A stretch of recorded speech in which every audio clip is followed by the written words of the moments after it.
Hello,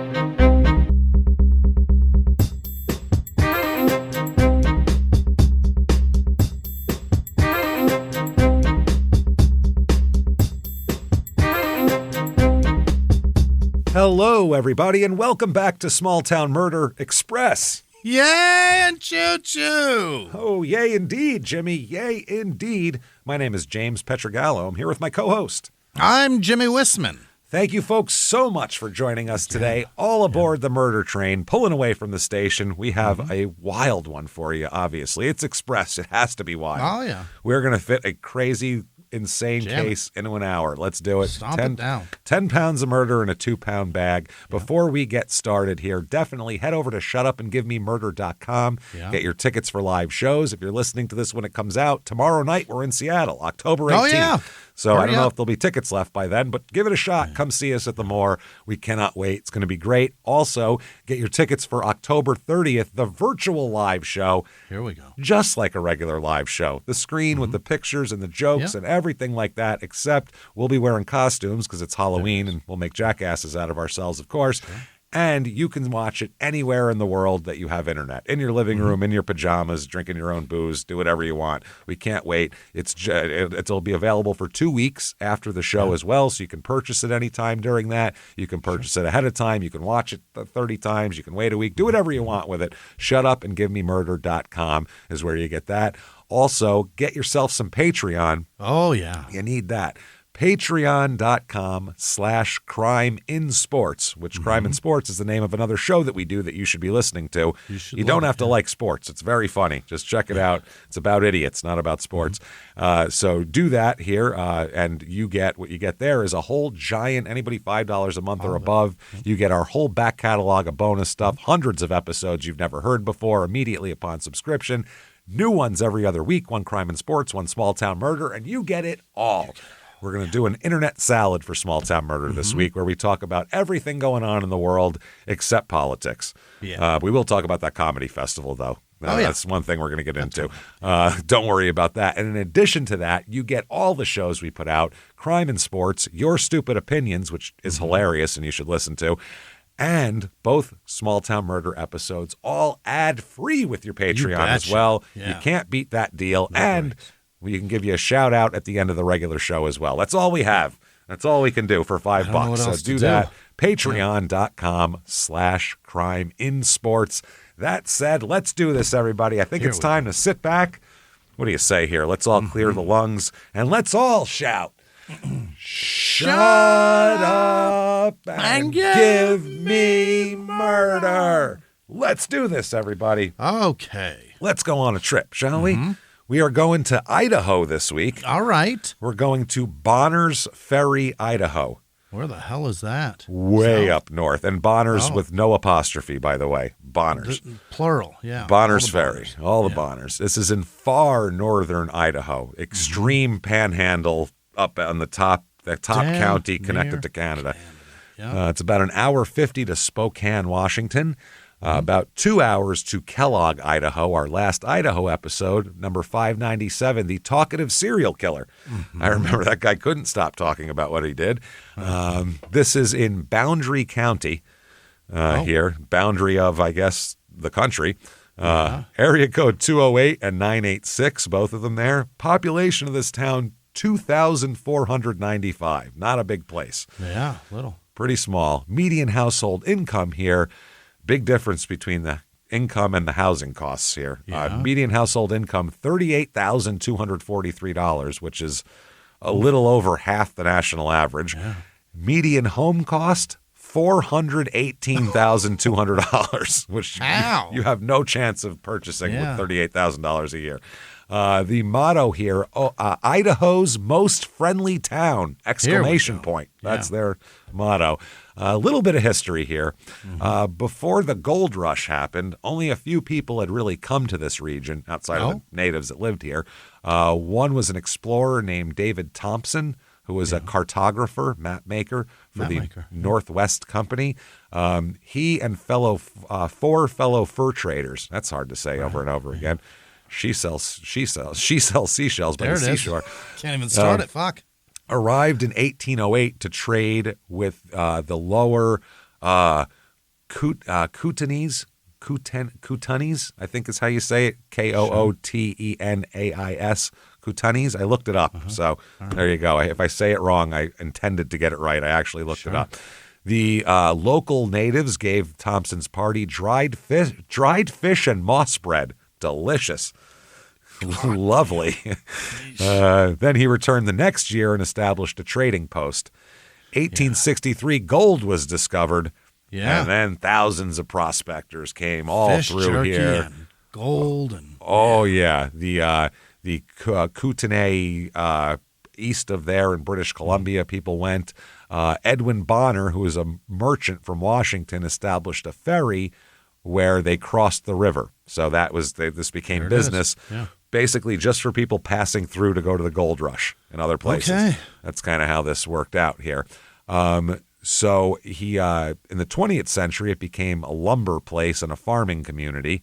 The valley land was drained, the levees were constructed, and farms were cleared on beaches. So here we go. Reviews of this town, 5 stars. We've never been here. We don't know anything about it. We didn't even know where it was. Reviews of this town, 5 stars. I've lived in Bonners Ferry all my life, and I feel a very deep connection with the place. It's a quaint town surrounded by miles and miles of stunning mountain vistas, beautiful forests, and fertile farmland. You won't find a more beautiful and welcoming place than Bonners Ferry, Idaho. Really? Wow. Here's 3 stars. People are outgoing, and many people care for each other here and are willing to help their fellow neighbor. The only aspect that needs improvement is this town lacks opportunities for jobs. You're in the middle of nowhere. Grab a saw. Other than that, I don't know what to tell you. Yeah. And here's 1 star. Bonners Ferry, Idaho is unlike any other town in America. I can't think of a positive adjective to describe this godforsaken hellhole. Jesus. Positive adjective. The government is run by inbred hacks. The school ranks some of the lowest in the nation. Bullies abound. Cops are corrupt. The locals are at war with the newbies. Drug and alcoholism are rampant. Traffic is terrible. The religious groups run the town like a mafia. There is 0 customer service, okay? People walk around like zombies. Housing is expensive, infrastructure outdated, shops are expensive, restaurants are filthy. You get the impression everyone has given up. Smart people run from here. Given up. Finally, 1 star. I like the fact that everyone belongs to a religion up here and no one picks up hitchhikers.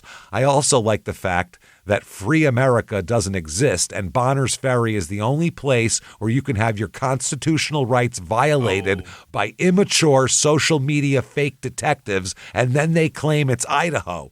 Idaho is not an excuse. I like it. Idaho is not an excuse. That's it. Okay. All right. Things to do here. I don't know what the hell's up with that. Be harassed, evidently. Apparently, this is Idaho. That's not an excuse. Things to do. The Harvest Festival. Sure. Yeah. Oh, yeah. Celebrate the season at the Harvest Festival at the Bonners Ferry Farmers Market. As the last outdoor market of the year, this festive event features a harvest photo booth, live music by the 4 Sax Band, number 4 Sax Band. SAX or SAX. like sacks of potatoes? No, okay, sax. 4 sax, but I assume there's 4 saxophones there. Yeah. And plenty of fall shopping from local vendors. Idaho Fish and Game will also host an apple press. Oh, boy. Oh. Inviting guests to bring apples and containers to create fresh juice, helping reduce bear conflicts in the county. How the... What? Are they apple eaters? Is the juice for the bears? What are we talking about? I don't know. If we leave them like tubs of apple juice, they won't bother us? I don't remember Is that the deal Yogi we've and made Boo with Boo them? looking for apple juice. Is that the deal we've made with the animals? All the apple juice you can drink. Wow. Another one says music by Win Rosner. Sure. Stock up for winter on apples, pumpkins, honey, cornstalk decor. Gotta have that. Oh, yeah. And any and all of the goods from our wonderful market vendors. Wow. Wow. Interesting. That said, let's talk about some murder, Let's shall we? do it. Let's get into this. Okay, murder time. Here we go. Let's go back to 2020, not very far. Yeah, very recent. 5 years here. Not too bad at all. Let's introduce ourselves to some chiropractors. All right. Yeah. First up, we have Dr. Brian Drake. Yeah. All right. He's a chiropractor. Doing all the work there, sure. Yeah, a lot. Heavy lifting there. His wife's name is Jennifer. They married in 1999 in Kalispell, Montana. So they've been married over 20 years now. She says it was love at first sight. Yeah. She said it was love at first sight. We met at church. I remember telling my mom, I was on the treadmill. I said, this is the man I'm going to marry. Really? Absolutely. She He picked runs him right the out. same pace as me. Yep. No, she was telling her mom on the treadmill. Yeah. Yeah, they weren't. They met at church, not on a treadmill. Oh, right. Yeah. Telling her mom later. Through the years, they end up having 4 children together, 3 boys and a girl. Look at this. By 2020, they're all teenagers. Yeah. And, you got this going on. She said she loved, just the life was great. She said very few people ever win the life lottery like I did, Jennifer said. That is a lottery, yeah. She's happy as can be. They spent about 10 years in Austin, Texas.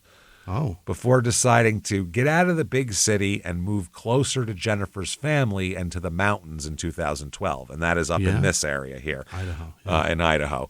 2 years after arriving here in 2014, her husband struck out on his own, and he opened up an office in Bonners Ferry where he initially worked just 1 day a week there.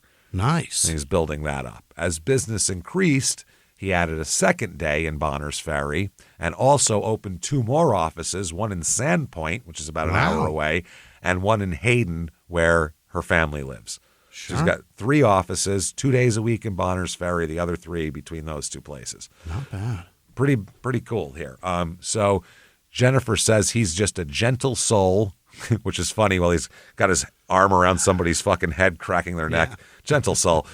Who taught their children guitar and coached their soccer teams. Yeah. Says he's real into music. He loves music, Dr. Drake here. Dr. Brian, I believe, right? Yeah. Dr. Drake. That's him. Yeah. Dr. Drake.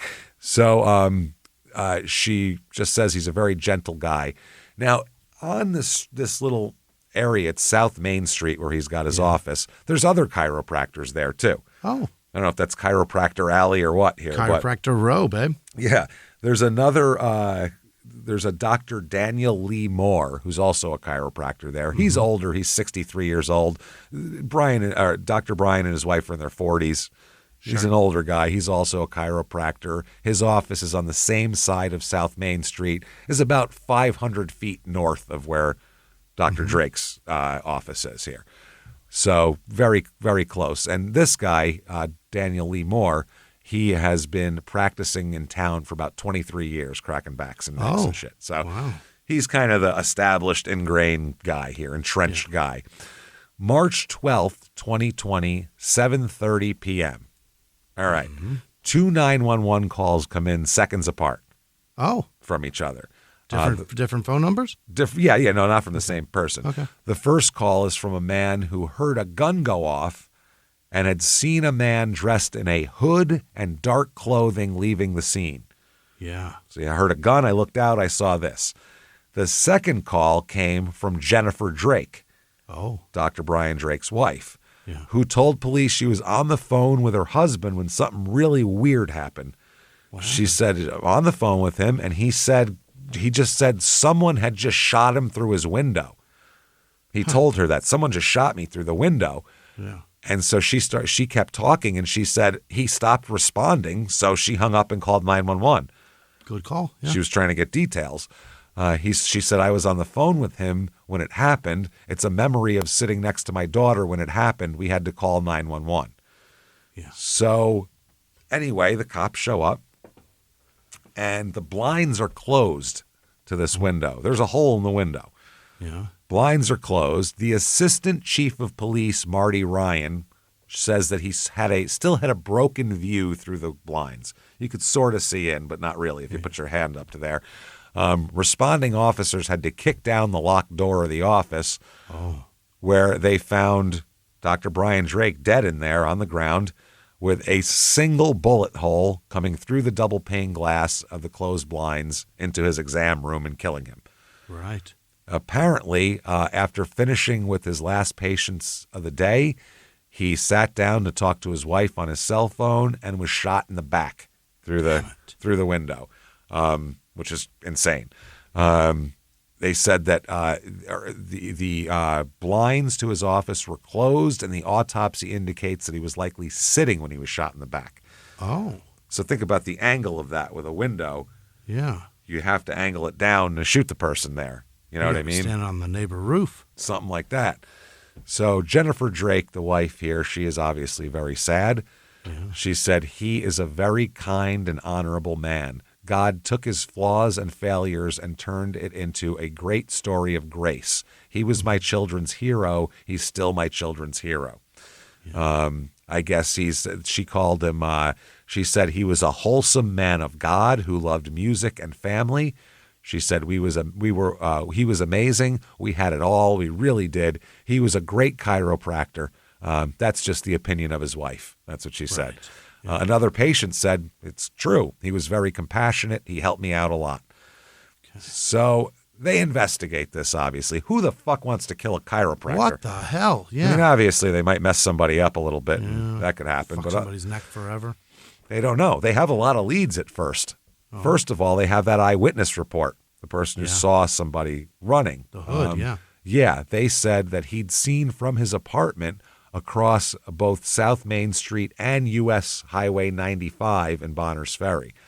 He said after hearing the gun go off, he called out to the person who was running. Talk about nosy. Hey, stop. You just shoot somebody? I'm not calling him. What's your fucking problem? Yeah, hey, hold on. Wait for me. No.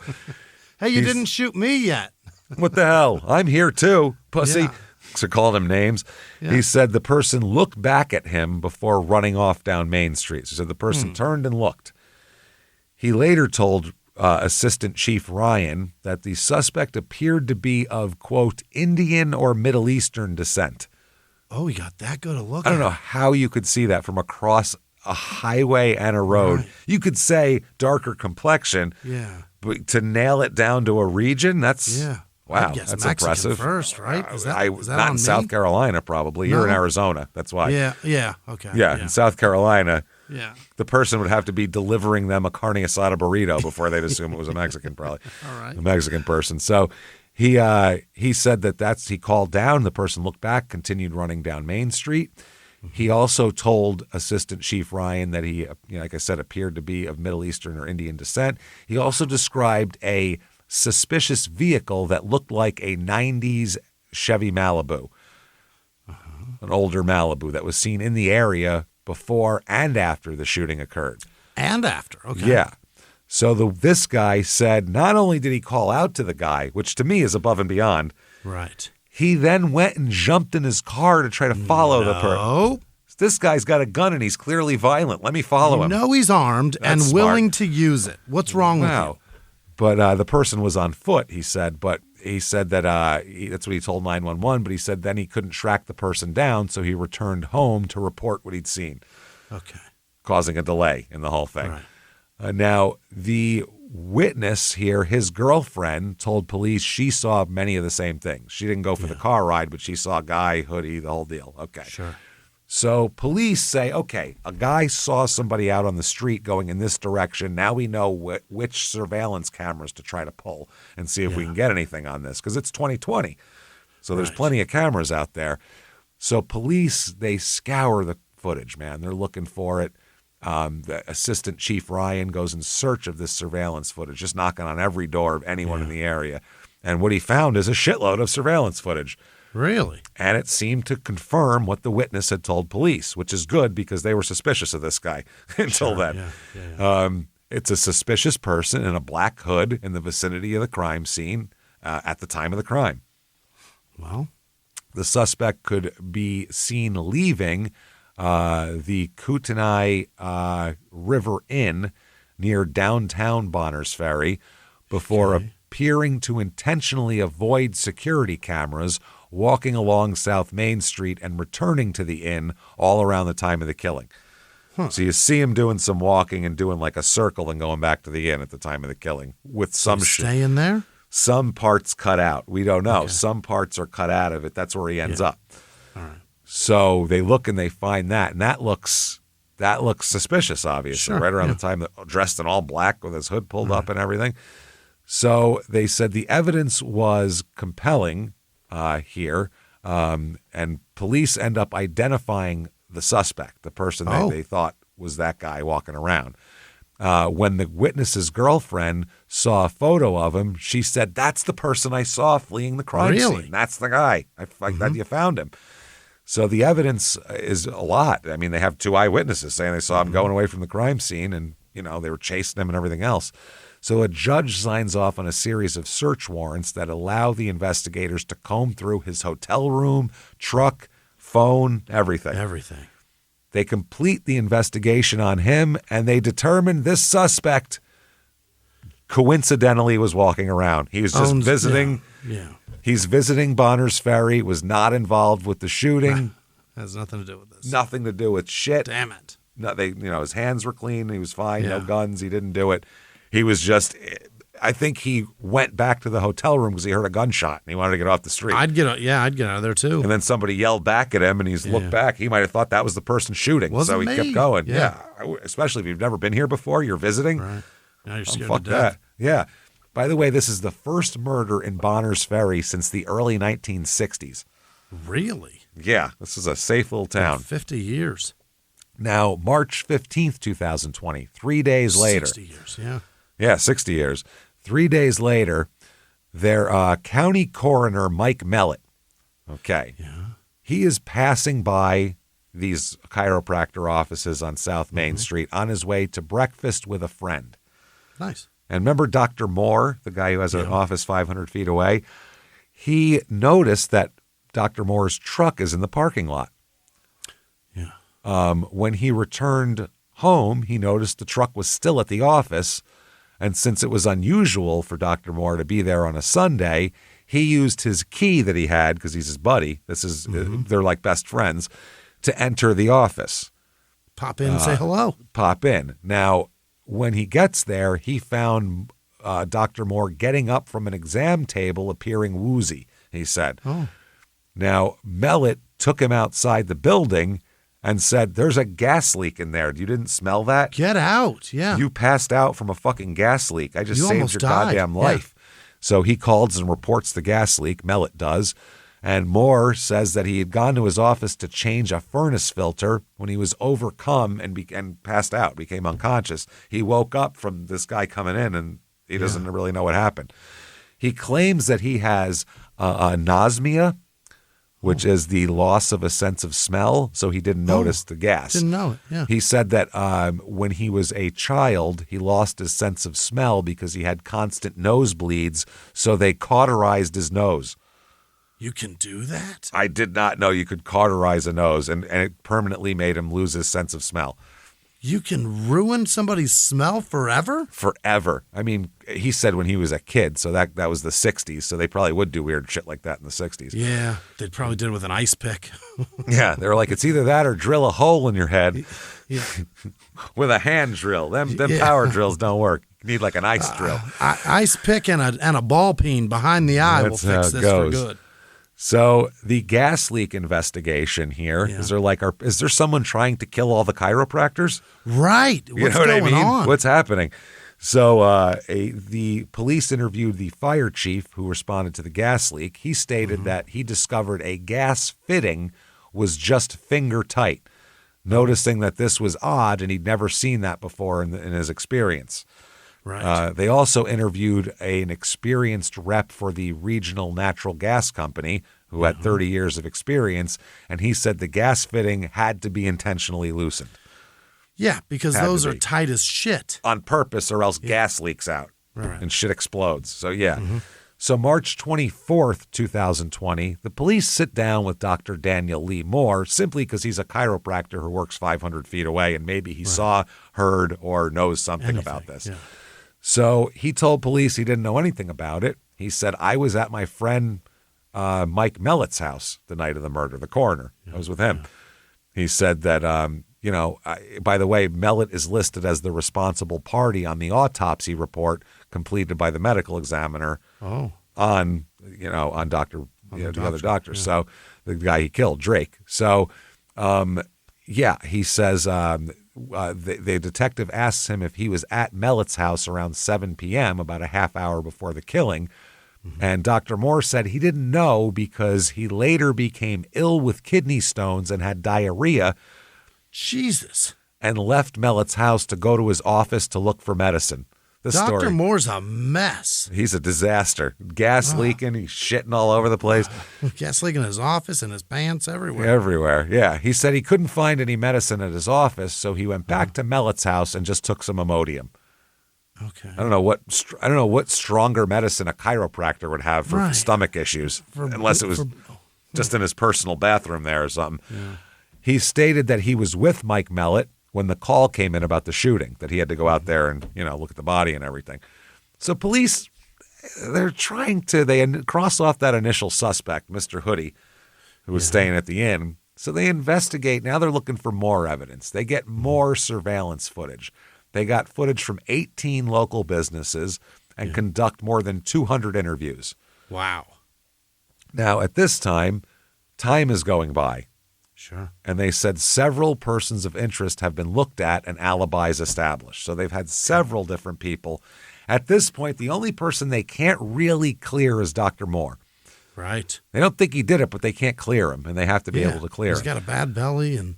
Yeah, he's shitting everywhere. Wait till you hear where he's shitting. At the time of the shooting, Moore owned a white Toyota Tundra pickup. Mm-hmm.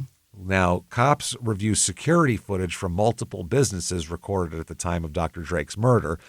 And although the video recordings displayed inconsistent timestamps, because some of them are off and what their times are set, some off by several hours.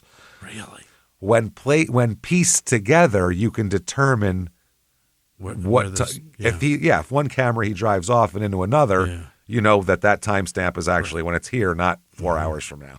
So they said when you piece it together, the police determined that the footage validates a conclusion that Moore's truck was near the scene of the murder at the time it occurred. Oh. So that's at least enough to talk to him. Yeah. So Idaho State Police Detective Sergeant Michael Van Leuven said all the security footage and summarized it thusly. Let's see here. We observe Moore's truck leaving Mellett's house just prior to the shooting. The truck is then seen circling the area where the shooting occurs 2 times, including driving down the area between the 2 buildings directly outside the window where the shooting occurs and stopping for several seconds. Dr. Moore's truck then drives north on Main Street from Dr. Drake's office and parks at Dr. Moore's office. After parking, the taillights flash in a manner consistent with Dr. Moore locking his truck with a keyless remote. We all know what that looks like. A human figure is then seen walking from the direction of Dr. Moore's office toward Dr. Drake's office 1.5 minutes before the shooting occurs. Oh. As previously established, the shooting occurs at 7:26 p.m. A human figure is then seen walking, then running back from that area of Dr. Drake's office toward Dr. Moore's office approximately 1.5 minutes after the shooting. The lights on the back of Dr. Moore's truck again flash in a manner consistent with him unlocking the truck using his keyless entry. By the way, if the theory is he went and did this, if you're going to go murder someone, what are the odds that someone breaks into your truck and steals shit while you're murdering someone? That's right. Come on. That's not happening. Honestly, right? There's no odds for that. I would bet anything against that. Dude, it's insane. It's I don't even know. impossible, right? It's fucking impossible. Or the craziest coincidence of all time. One or the other. Hey, everybody, just going to take a quick break from the show and tell you about a better way to save with Acorns Early. AcornsEarly.com. Absolutely. Remember being a kid and you wanted to save up for something? I do. Yeah. You want that bike? You got to have it. You need it now. All the other kids have a cool bike. Your bike stinks. That's what I mean. You have to learn to save, and it's hard to do when you don't know what you're doing. So you want to turn your kids into savers. Acorns Early makes it easy to teach kids healthy money habits that will stick with them for life. I'm telling you ever find yourself asking, why didn't they teach us this in school? All the time. I feel that way about pretty much anything I'm doing with money. I feel like that. That's why gave my kids, you're giving your kids a head start on their money skills with Acorns Early. You got to try it. I'm telling you, piggy banks are cute and great for loose quarters, but these days, there's so much more that kids need to know about money. Acorns Early makes it easy to teach kids lifelong money skills they can actually use in the real world. Acorns Early is the smart debit card and money app that grows kids' money skills as they grow up. This is so important for kids to learn this stuff. Start with the in-app chores tracker and teach your kids the value of $1. Then let your kids set their own savings goals and start building healthy money habits early. Kids can spend what they've earned with their own their customizable debit card, giving them that sense of independence. You know what I mean? Plus, with Acorns Early spending limits, the real-time spend notifications that you get also, parents can always stay in control. It's a really great thing to have. I know you got your kids on this because you got to teach them about money, especially got a 14-year-old. What do you know about money when you're driving? 14? He needs to learn how to balance gas money. Absolutely. Ready to teach your kids the smart way to earn, save, and spend? Get your first month on us when you head to acornsearly.com/small or download the Acorns Early app. That's 1 month free when you sign up at acornsearly.com/small. Acorns Early card is issued by Community Federal Savings Bank, member FDIC, pursuant to license by MasterCard International. Free trial for new subscribers only. Subscription fee starting from $5 per month unless canceled. Terms apply at acorns.com/early terms. Now back to the show. So then his truck is then seen driving back toward Mellett's house, which is about 300 feet away, by the way.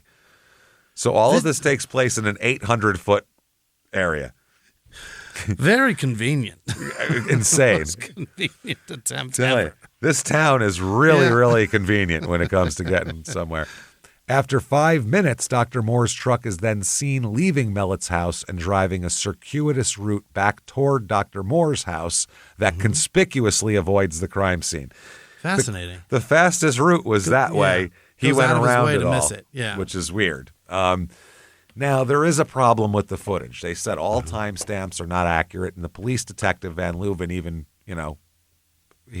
acknowledges this. Yeah. There's another complicating factor. The footage in some of the clips cannot individually be used to identify Dr. Moore's truck. Some of them it's just a buzz by. You can't get the details. It's just of a it. white blur. Yeah. Yeah. So they say that by linking one video to the next in sequence, each video validates the other. What that sequence shows, according to Van Leuven, is Moore leaving Mellett's house just prior to the shooting, circling the area, all that. Sure. Human figure, doing all of that stuff. So now, is it Dr. Moore? He sure looks suspicious, but I mean, so did that guy running away from the crime scene. He looked pretty suspicious too. I mean, you point out the bloop bloop doesn't make it seem like a guy that's in a hurry to murder either. Yeah, that's exactly right. Seems like I'm going to make sure my, something doesn't get, my change doesn't get stolen out of my ashtray. It's weird. It's funny that he locks and unlocks it. Yeah. So the coroner, Mellett here, told Detective Van Leuven he didn't think Moore was attempting suicide with the gas leak because they asked him, do you think he was trying to kill himself? Yeah, it doesn't look good. And he said he didn't think he was trying to commit suicide, and he didn't think he had a damn thing to do with Drake's death, and didn't think Dr. Moore had ever even met Dr. Drake. He said, I don't even think they've ever met. So he's never talked about him before, never brought him up in any conversation. He's just the only thing they have in common is they're both chiropractors. Other than that, what are we talking about? They said, no, they didn't know. Van Leuven said a claim from an unnamed police source who had been a patient of Dr. Drake's told investigators that about a year before Dr. Drake was murdered, Dr. Drake appeared upset. And when asked what was wrong, he had told this patient that, quote, he doesn't want me up here, or they don't want me up here, something of that nature. Now, that's not Dr. Moore from 500 feet away doesn't want me up here, but someone didn't want him up there, essentially. Right. So, and also they said that Van Leuven also found patient files indicating more than 30 of Dr. Drake's patients had previously seen Dr. Moore.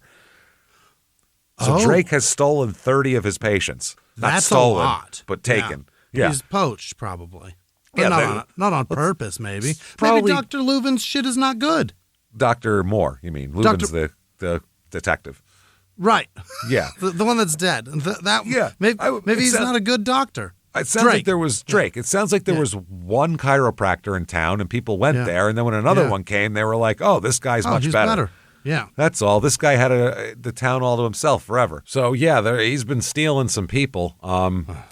So they talked to Mellett again, Mike Mellett here, the coroner, Mick Mellett they call him, Mick, but he goes by Mike too. So who knows?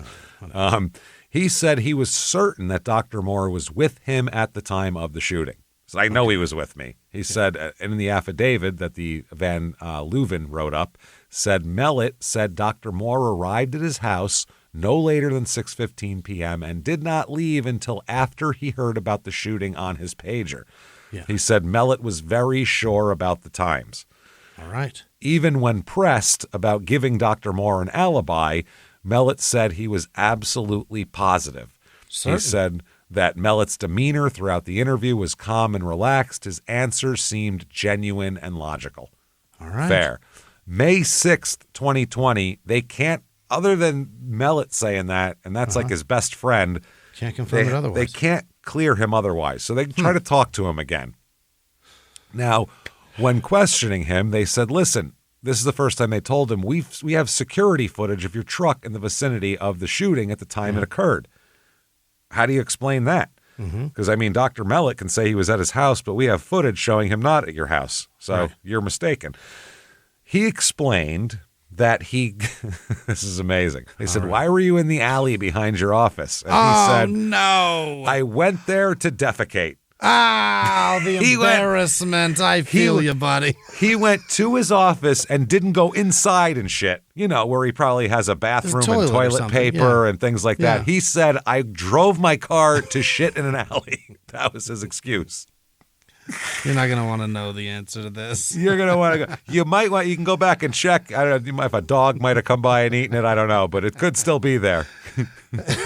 A more sympathetic man I could not be. I know. I was going to say. But if you've got a toilet at your expense, thank you. Why would you do that? You have to shit all the time. All the time. And we'll be on the road in the middle of nowhere. You never just say, that alley's good. Pull over. Pull over. That never happens. You always find a toilet. So imagine a 63-year-old doctor hunching behind his office in the alley, shitting on the ground. There's an Instagram account showing people doing it in public. Where I'm just like, oh, I know what that feels like. Oh, you poor bastard. I've only not made it once, but that was in your pants, though. That you was shit in an alley. No, I just stood in front of somebody and said, "I'm sorry." I'm sorry. I'm so sorry. It's so terrible. But I've never dropped in an alley or anywhere. Just in a drove corner. His car to a place with a bathroom. That's what's crazy. It. On the other side of that door is a toilet. Wow. What are you doing? So they said we can't confirm or whatever this. So I guess where's the defecation? There should be evidence of that. But it's like a month later, 2 months later. That's gone. So it's long gone by now. So they let him leave. They go, we can't charge him with anything. Then August 27th, 2020, months of investigation have gone by. This happened in March. They seek to interview Dr. Moore again, but they don't want to arouse his suspicion that he's the main suspect that they're looking at. Okay. So they ask him to bring his wife's gun, which is a smaller caliber than the one that shot the doctor, and they know that for a fact, to the county sheriff's office. Yeah. They said that law enforcement knew the gun wasn't the one used in the shooting, but had requested he bring the gun simply to get him in the sheriff's office so they could talk to him. Brilliant.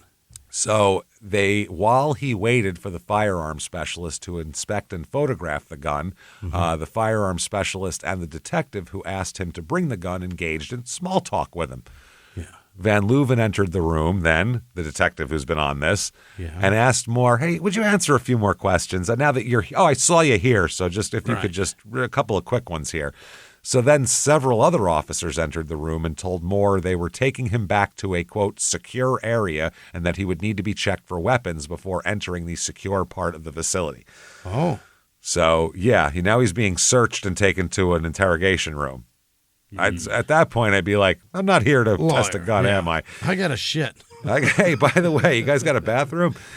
So they, anyway, the one person, the firearms expert there, told him that he would hang on to his car keys for him.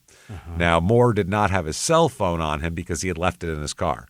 Right. So Van Leuven and another detective, neither of them are in uniform or anything like that, plain clothes. Oh. They take him into an interrogation room, which requires a key code for entry, and they close the door. Moore is seen entering the room holding a bottle of water. Interrogation, so he's got water there. Yeah. Interrogation begins at 2:49 p.m. Immediately, they accuse him of killing Dr. Drake. We think you did it. He denies it. He said, I don't know what you're talking about. 4.5 minutes into the investigation, into the interrogation, Van Leuven said, quote, I need to advise you of your Miranda rights, too, just because we're in a police station. That's not why, but... That's not, yeah, you're talking to your suspect. That's why. Van Leuven and Tollison then outlined the evidence that they had gathered, placing his truck at the scene of the murder. Van Leuven explained the difference between a premeditated killing, which would result in a first-degree murder charge, and blindly shooting through a window, which would result in a lesser charge. He said, this is your opportunity to pick which one it is. Oh. So pin yourself down. Yeah. Moore said, I didn't know Drake and I didn't shoot him. I don't have anything to do with this. Right. So Van Leuven said, if you don't explain to us your intent, then we infer your intent based on what we see, which is first-degree murder. Which, they don't tell you this, but in the homicide book, they talk about every single person who's charged in a police station is charged with first-degree murder at first. So it's not a matter of, depending on the state. Yeah, but that later on, they'll figure all that out. Yeah. So he responded, well, I didn't shoot him. And I'm sorry, but that's what it is. So I guess if you're going to do that, then I need to get an attorney. Yes. Van Leuven said, okay, and they left him. They started picking up their shit to leave. Moore then asked what was the point in having him bring the gun down, to which Van Leuven said, we needed an excuse to get you down here. That's why. Yeah. He told him. Yeah. So Van Leuven told Moore, we're in the middle of interviewing your buddy Mick again, Mellet there, and that Mick's house and business are being searched currently. And then they said, do you have a cell phone on you? And he said, no, it's in my car. And they said, okay, sit tight. We'll be right back with you. I'm going to terminate this interview at 3:05. Okay. They leave the room. Now, Van Leuven later said he terminated the interrogation because it sounded to me like he asked for a lawyer. But he spent the next 45 minutes replaying the interview and consulting with officers about how to proceed. He didn't ask for a lawyer. He said, then maybe I need a lawyer, which is not asking for a lawyer. He didn't say, I want a lawyer. So one of the officers was Assistant Chief Ryan. Remember the guy looking through the window when the shooting first happened. Van Leuven eventually decided to continue the interrogation and allowed Ryan, who happens to know Moore from their many years in the community, to come in there with him. So maybe you know him, you can help talk to him. So after Moore was left sitting in the room alone for 41 minutes, Ryan enters the room and starts talking. 14 and a half minutes into his interrogation here, Moore said, I need to talk to an attorney then. Okay, it's over at that point. Yeah. That's over. And Ryan said, okay, I understand, then we're done. I know a minute ago you said I think, but now you're telling me you want to talk to an attorney. You don't want to talk to me anymore. Right. And Moore replied, well, it just no. And Ryan said, no, I want you to say that because it's important, Daniel. Right.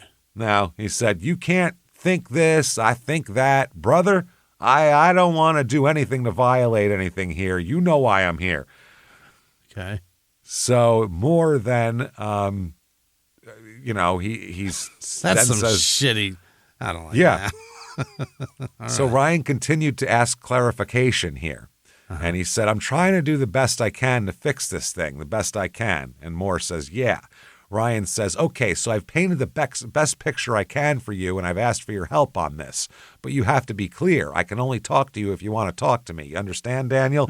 You're like a vampire. You can't come in unless I invite you. That's how this works. Moore said, yeah. He said, okay, but if I walk out, that's it. You're not seeing me anymore, all right? So I'm going to leave then. Is this what you're saying? And Moore said, I'm just saying that there's a reason I went to Mellett's to get the Imodium because I had diarrhea. So he's now going back into his story. Yeah. So Assistant Chief Ryan says, okay. And then Moore said, and so I don't know why there's such a hard thing for people to understand. It's not a made-up story. I had diarrhea. Yeah. Okay, we believe... Listen, your gastrointestinal workings are your own business, but Stop you saying diarrhea.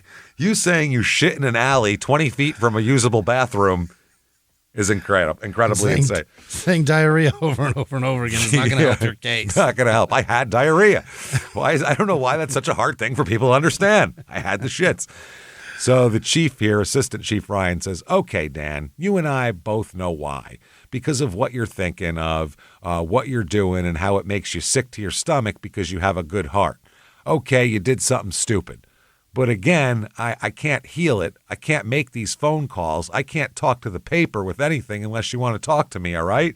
Yeah. Saying, I can clear you publicly if you tell me how to do it.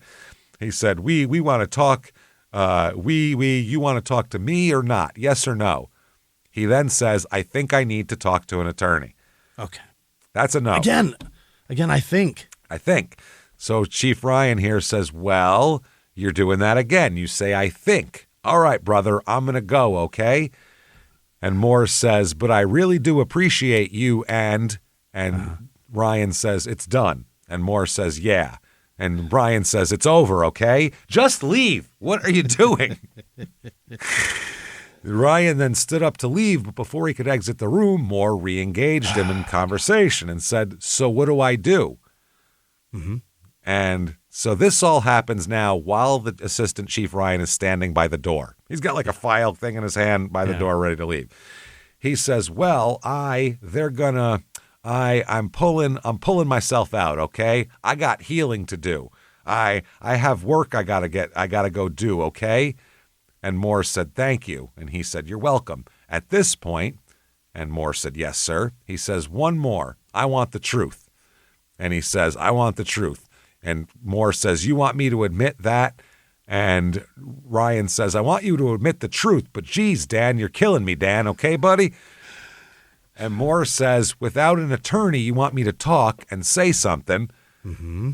And Chief Ryan says, well, again, no. I don't want you to do anything you don't want to do. All I want to do is go say, I want to go tell my community the truth. That's all I want to do. Okay? He says, I feel dirty. I feel like, this is I'm not trying to pull stuff from you, anything but the truth. I know you're a good man, and I asked these guys, please let me talk to him, okay? Because you're a good man, and I know that if you can fix this, you want to fix it. There's only one answer, and that's the truth. There's only one right thing in the world, and that's the truth. And Moore said, that's right. Right. And Chief said, that's all that matters, okay? Mm-hmm. And Metallica said, yes, nothing else matters. It's fine. And Daniel Moore said, that's right. So the chief then says, okay, our community deserves it, the family deserves it, and your lineage, your memory of yourself, what you pass on matters, okay? And so what happens when I walk out that door then is you're going to be going to jail, all right, brother? And that's just the way it's going to go. And Moore says, even if I say what you want me to say? And Ryan said, I want you to say the truth. And Moore said, and even if and Ryan then says, explain it. No. And Moore says, even if I say the truth? And Chief says, yeah. And Moore said, I'm still going to jail. And Ryan said, yeah, but you're going to jail with a whole lot more explanation, okay? Mm-hmm. You know that. A whole lot more explanation. So that's where I'm at. Okay, brother? And I can get an attorney here, and you can explain it to him if you want, or however you want to do it. But you have to want to tell us, because I want to know. You got to be booked for something. You got to be held accountable, right? And Moore says, right, which is a weird answer. If you were innocent, you'd go, no, not at all. I didn't fucking do anything. Yeah. And Ryan says, if you make a mistake, you have to be held accountable. Do you ever spank your kids? And he said, absolutely. We all beat our kids up here. Yeah, sure. Beat the shit out of them. Oh, boy, I break him down. Ryan said, okay, that's how we teach accountability. Well, we're big boys now, right? So you have to be held accountable. The community owes that. But this is you stepping forward saying, I effed up. Here's what I did wrong. Hear what I'm saying? And he says, all right, so this is Ryan still. So where it's really treacherous waters here, talking you and me, but brother, I don't know what else to do. I don't know what else to do. I tried my best to help you see the light, okay? Morris says, no, I see what you're saying. And he says, and the chief says, do you want to say it? If you want to say it, just say it. Get it off your chest and be done with it. Mm-hmm. Whatever happens, happens, but just get it off your chest if that's what you want to do. He then said, but I promise you this. If you do, I promise you, I'll go talk to him about what booking we're looking at. I promise you that. And it won't be for first-degree murder. I can guarantee it. Guarantee it. Guarantee it. You know this guy. I can guarantee it. There's nothing I love more than damn being thrown into guarantee. In the middle of a fucking multi-syllable word. I love that myself. Or fuck, for that matter. Guarantee it. Guarantee it. Moore said, I see what you mean. Moore then asked if he could use the bathroom, and they said, okay, hold on 1 second. He's left in the room for like 2 minutes, and then another officer takes him to the restroom. They return him to the interrogation room. The officer asks Moore if he would like a blanket. All these rooms are 12 degrees. Everyone's freezing in these rooms. I don't get why they're so cold all the time. So Moore asked for the blanket and another bottle of water. He was left alone for about 30 seconds, and Ryan comes back in. And he said, yeah, someone's going to grab you water and a blanket. This is an hour and 26 minutes after the start of the initial interrogation. Moore then says, quote, I want to be able to talk to somebody using my legal rights. Okay. Which, again, just say, I want a lawyer. Lawyer. Yeah. Just say it. Ryan then responds, okay, there it is. And Daniel Moore says, so that's, and Ryan said, yep, I understand, buddy. Yeah. I understand. Don't you worry about that. Moore says, that doesn't mean I don't want to talk to you. And Ryan says, I know, buddy, I understand. Okay. And Moore said, and that's the only thing I'm saying, because it's like, just because I circled the block doesn't mean I was casing some guy trying to kill him. Okay. Ryan says, Daniel, wow, buddy. Okay. Okay, we're done. We're done. There's like 8 Y's in the transcript. Yeah. I can't fucking talk to you anymore, Daniel. Okay, buddy? Any fucking more. Yeah. Okay, buddy? Yeah. So Ryan left the room, and another cop enters with Moore's water and blanket. Moore asked this cop what would happen to his car and his stuff. They said, well, we're going to tow your vehicle, and that search warrants are currently being served for his house, vehicle, and office. Yeah. He then asked Tollison, can I talk to Ryan one more time? And Ryan re-enters the room again, and he says, the detective asked me to come in here. Please tell me I'm back here for the right reason. And Moore says, what should I do if I don't have an attorney and I tell you something and the chief says, right. And he says, I mean, and it just seems already like I still would like to talk to you, but it's like, and Ryan said, I'm sitting here with my favorite Dr. Moore across the table from me, one of the nicest men I've ever known. And I know what you did. Yeah, I know what you did. He repeatedly asked him for why. Just want to know the why, man. Just want to know the why. He said, you have a history in this town, and you love this town, and blah, blah, blah, blah, blah. And he said, just explain it. Get it out. Be done with it. Just get it out. He said, he insisted he went to the alley, quote, because he really did have to take a crap. Really went. Oh, boy. Chief says, I'm not going to do this anymore. You keep asking them to talk to me and ask me to come back in here. And then I'm only going to talk to you, Dan, if you and I have a relationship of honesty. I've been honest with you. Yeah. He says, I'm only going to talk. You asked me to come back in here. Why'd you ask me to come back in here? What did you call me back in here for, Daniel, Dr. Moore? Stop talking about diarrhea. So I just want to tell you about my poop a little more. He said, I guess just because I wanted to talk to you, Moore says. You're just warm. I just find you attractive. I don't know why. It's just, I don't get it. So Ryan explained that the police knew it was Moore who killed him again. And, he said, without your confession, it's first-degree murder. He does that again. Mm-hmm. So then Ryan says, you called me in here for nothing again.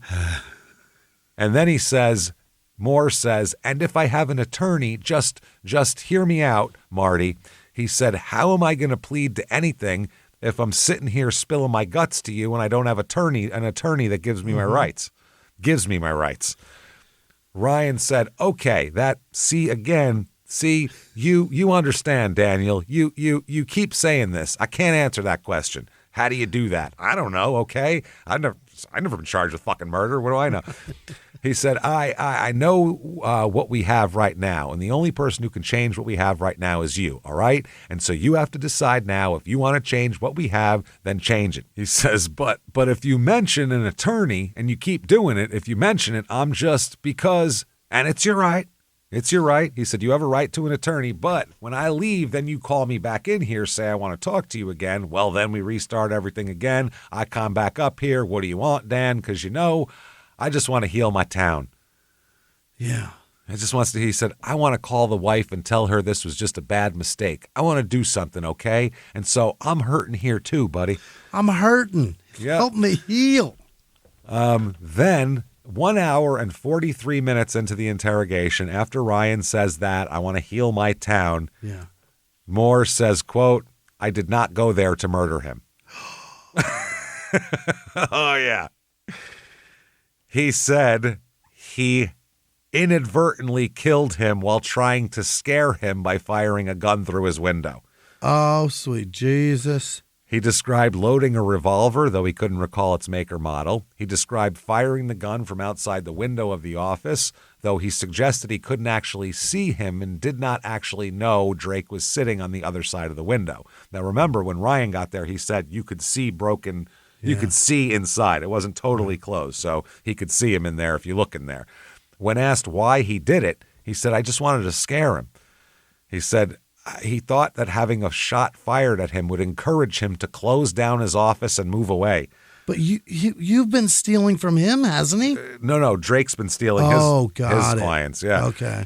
Moore then rambled a bit about how Drake had several offices and, in a manner, didn't need to be here in Bonners Ferry. He's got plenty. Got franchises, and he's stealing from me. Yep. He said he practices in Sandpoint and Hayden the other 3 days of the week, and he's been taking my patients. Yeah. They found that over 30 of them who had seen him in the past had gone to Dr. Drake. And who knows if some of them went back to him after that. Right. They just were trying the new guy. So it all continued. Total interrogation time from the time he walked in the room with the water bottle at 2:49 p.m. was approximately 3 hours.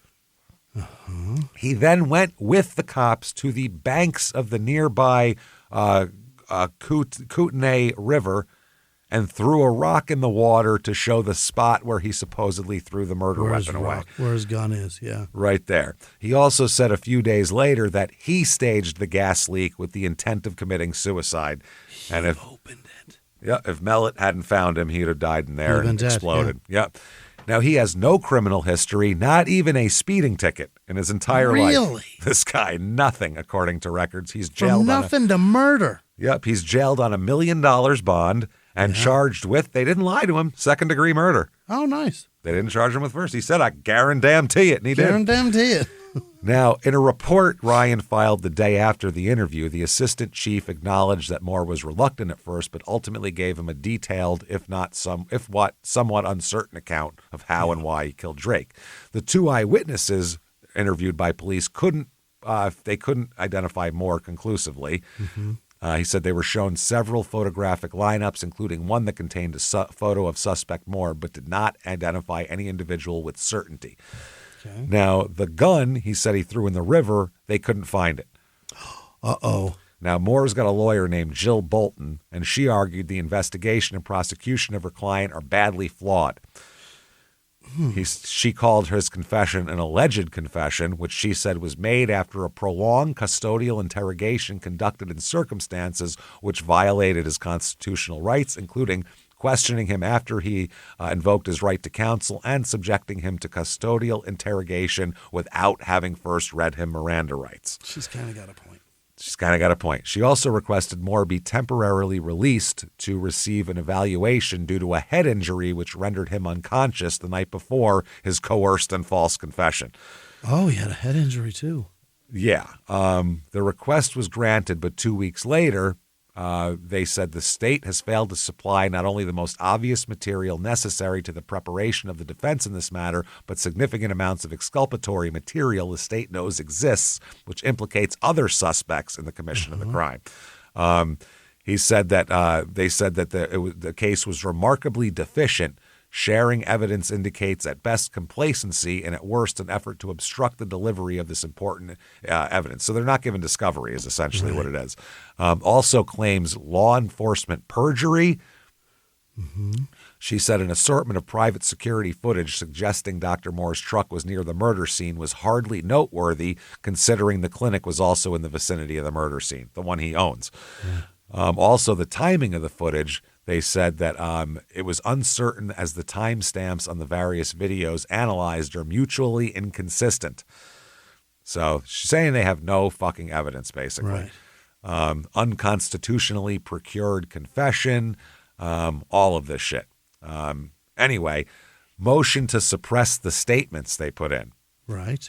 Okay. After hearing from the evidence from the interrogation, the magistrate court ruled that there were no grounds to grant the motion to suppress the confession because Moore had reinitiated the custodial interrogation. Okay.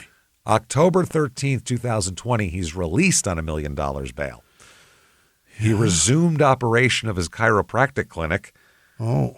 Posted to his Facebook page, writing he appreciated all the love and support his family gave him and proclaimed his innocence. Yeah. He said, I am innocent of all charges. February 12th, 2021, district court here now. A motion to dismiss the case. Bolton said the prosecution relied exclusively on because they now suppress the confession. So they have nothing. They have video footage evidence, and him shitting in an alley. Yeah. So they say the district court must dismiss a criminal complaint if it finds the defendant was held to answer without probable cause.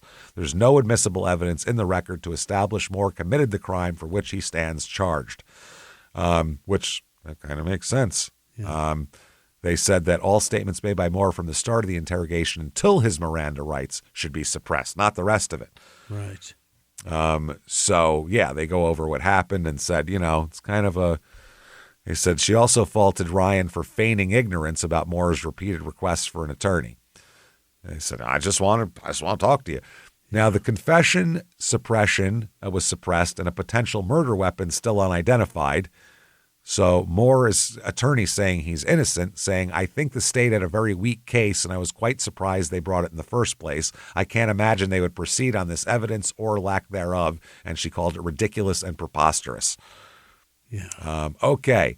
So all sorts of legal wranglings. The Idaho Supreme Court disagreed the confession was coerced and involuntary.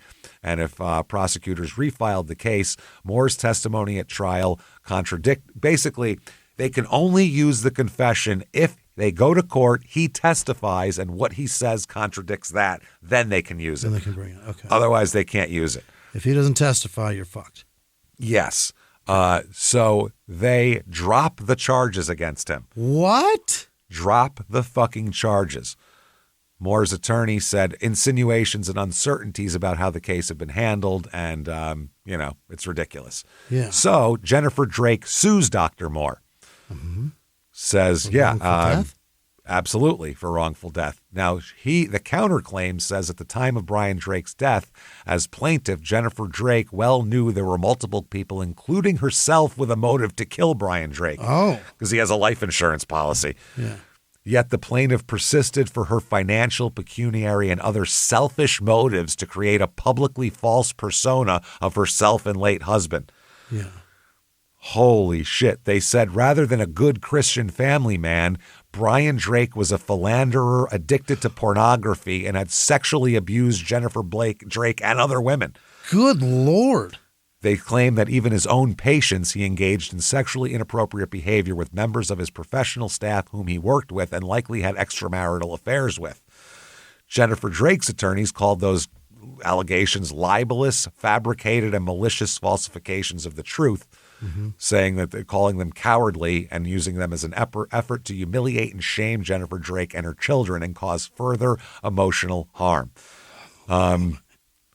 Wow, that is wild. So they said they're going back and forth. Jennifer Drake here said she never heard her husband mention Moore, by the way. She said, I don't know.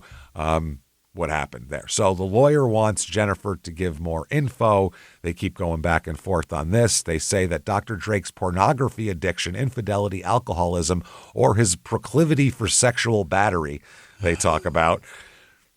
They say digging through Jennifer Drake's personal life to find a minuscule fraction of support for the baseless and defamatory whodunit theory and to point the finger at Jennifer is well outside the bounds of what Rule 17 allows. So the Idaho Supreme Court affirmed the district court's ruling that the confession's inadmissible, except in those other cases. Charges dismissed. Oh my God. One resident said it was shocking. Yeah. Another one said it's a small town, community, closely knit. You've got a lot of family-oriented people, a lot of local churches. He said the town's always felt like a little family. Sure. Now it doesn't. 2023, the family starts putting up billboards with reward for information on it. $10,000 reward for information. JusticeForBrianDrake.com site is up, and they have a telephone tip line and an email, and they said they will never give up. She said, this is about standing up for my husband, and if I don't, no one else will. My children in the Bonners Ferry community deserve to know the truth. I will not quit until the truth is known and there is justice. Okay. Now, she said she's 100% certain that Moore killed her husband and, like I said, filed a wrongful death suit. She said, and the reward, she says, I believe somebody knows something. This is just prompting a good person to do the right thing. No information is too small. So, okay, they have kids between 13 and 19 at this point. They're talking about all this. They're saying that Brian will never walk his daughter down the aisle and all that stuff. Right. February 2025, Bonner County judge finds Daniel Moore civilly liable for the wrongful death of Brian Drake. Court docs say that, they think he did it. He did it without any just cause. The ruling alleged that the shooter acted willfully and maliciously. It also awards damages for emotional stress suffered by Jennifer, who was on the phone with him at the time. Oh, Jesus. The court awarded $4,881,218 in compensatory damages, including a financial losses, $500,000 for the emotional impact on Drake's family, and $10 million in punitive damages. Oh boy! $15,381,218 is the ruling on him. Whew. They said that they were warranted because of Moore's extreme deviation from reasonable standards of conduct, that the act was performed by the defendant with an understanding or a disregard for its likely consequences. And that's where we stand. No more thinking. Oh my God. The charges can be reintroduced. Yeah. They're dismissed, but they... civilly, he's a murderer. Civilly, he's a murderer, but we don't know otherwise. Yeah.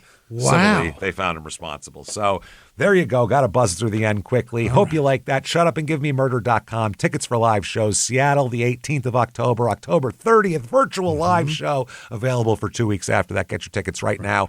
At Small Town Murder on Instagram. Small Town Pod on Facebook. Patreon.com/Crime in Sports. All the bonus stuff.